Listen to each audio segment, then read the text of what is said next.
The first to bring you the hottest DJ gear on the planet. We are agiprodj.com. What's going on? DJ Zimmie, NAMM 2015, Day 3. Talking with Rafael from RANE. What's going on, man? Chilling, bro. How you doing? Fantastic. You just got here today, right? Yeah, I just got here this morning. Actually, haven't slept since Thursday. Let's talk about your Thursday and Friday. Where were you? Thursday nights, I'm at a club in downtown Seattle called Tia Lou's, and then Friday nights, I'm at a spot in Tacoma, which is about an hour away from Seattle called Masa. Killing the game. Now, I heard you were at RANE Thursday and Friday. You weren't with us. Let's talk about what was going on at RANE those 2 days. It was just insane. Social media was blowing up. We're getting tweets left and right. I mean, once we dropped the bomb about the Mach 2 and the 2015, the phone was just ringing off the hook. I had 4 or 5 people on the line waiting to talk to me and figure out how they work, how much they cost, when they're coming out, what size they are, what color they are, what they smell like. It's just crazy. What's the #1 question people are asking about the new mixers? When is it coming out and how much is it? Because they can't wait to get their hands on it. Are you allowed to divulge that information, generally speaking? Yes, I'm allowed to give you the minimum advertised price. So the 57 Mach 2 is going to sell for $17.50. That's what you're going to see it advertised for. Dealers are now taking orders like AGI Pro, so make sure you call them, get their orders in. We're going to be shipping in March. So make sure you guys pick up that phone and make that happen right now because orders are coming in. Like I said, we've sold tons of them already. Guitar Center's on it. I mean, it's going to be crazy. Get them through AGI Pro because that's the #1 spot that I send people to. I mean, it's just popping. So if people want to call in, give me your cell phone number. No, you can call RANE. Let's talk about aside from the new mixers and aside from losing your mind answering the phones, what's been going on at the show this year? What do you like? What are you seeing? I'm really liking just people having lots of ideas with the gear that they're connecting together. I mean, I don't really see anything innovative coming out, but the way that people are hooking up the gear and using external processors and VSTs and how now the gear has USBs on it so you can actually apply VST effects to just about everything.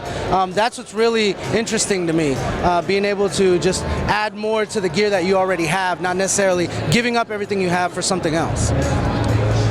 Any advice for DJs? I mean, you're in the thick of it. You get all the phone calls. What's something that you see commonly that you get put in front of you at RANE as far as like DJs having questions about or gear stuff? Like what do people seem to be unsure of or what are they having problems with?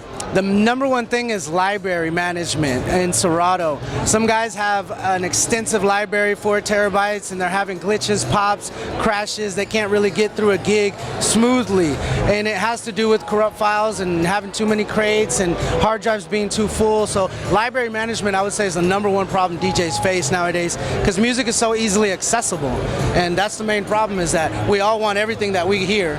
So once you throw it in your library, there's a lot of precautions you got to take to make sure you have a smooth gig. And there's articles online on Serato about it, but who wants to read about it? Why when you can call it? Let's talk about, I'm going to give you the DJ Zimmie advice. If you're rolling to a gig with 4 terabytes of music, just go home. Because I have 10,000 songs on my computer and I'm working on deleting a lot. It's like a weekly process. I could probably get away with like $5,000, Oh yeah, for sure. It's way too much music. What I've noticed is when I transitioned into Serato DJ, I wanted to, because I started off using Scratch Live for years, right? Fell in love with the 57, been using the 62, and now that I'm into Serato DJ, I like it more because I did a lot of house cleaning. So I didn't throw in the 4 terabytes of music that I had in Scratch Live that I built up over the years straight into Serato. I picked out the best bangers that I had there, the best quality music, the best videos, and I started to organize it a lot more neatly, cleaned up my tags and everything in Serato DJ. So now my waveforms run smoother, I have less crates, I can see where things are, and I'm playing better. I sound different. I'm using the effects inside of Serato DJ, and I think I took it as a challenge. This is something I've been using for 10 years, which is Scratch Live. It's great. I've made my money off of it, but now I want something different, and Serato DJ is providing that for me. But library management was the #1 thing that made it easy for me because I wasn't crashing, I wasn't having issues, no USB dropouts. I could focus on learning the software. Now let's talk about, for the viewers at home, let's say they've got pets, they've got dogs, they've got cats, but maybe they speak a different language and they want to train their pets. What are some advice? I know you've got some dogs at home, and when I was at your place, you speak to your dogs in Spanish. How does that work? Well, they recognize voice and tones. So you just say whatever the hell you want in whatever language you want, and they'll listen. As long as you throw some force behind it, we'll get it happen. Throw some force behind it. Today we talked about library management. We talked about pet management. Okay? Rafael from RANE, always a pleasure. Thanks, man. Peace.